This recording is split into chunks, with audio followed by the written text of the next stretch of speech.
Sa mundong puno ng misteryo, may mga kwentong mas pinipiling manahimik. Ngunit ngayong gabi, isa na namang hindi malilimutang istorya ang ating ibabahagi. Isang kwento ng takot, ng kababalaghan. Ito ang Huling Pasahero.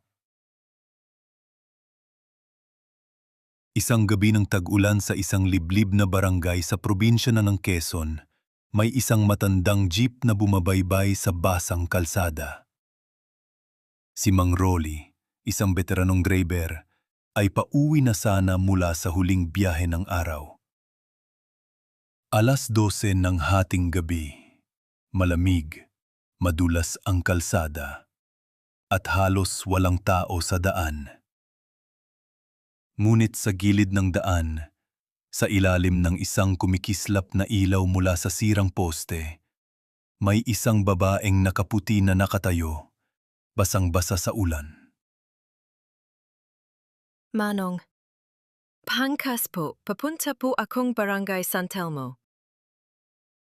Hindi ito karaniwang dinaraanan sa oras na iyon, pero dahil sa awa, pinasakay ni Mang Rolly ang babae. Tahimik lang ito. Nakaupo sa pinakadulong upuan, hindi man lang kumikibo. Mahaba ang buhok, nakalugay, at hindi halos makita ang muka sa dilim. Habang binabaybay ang masukal na daan, naramdaman ni Mang Rolly ang biglang lamig sa loob ng jeep.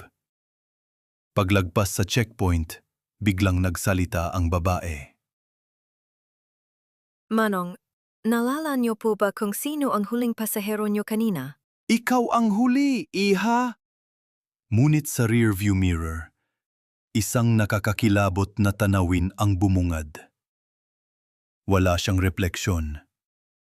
At sa dulo ng salamin, nakita niyang dahan-dahang nakangiti ang babae, maputla.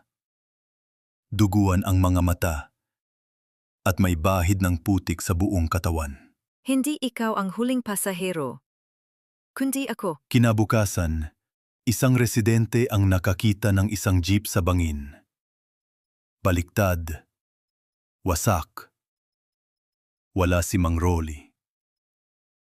Pero sa pinakadulo ng jeep, may isang puting damit na basa sa ulan.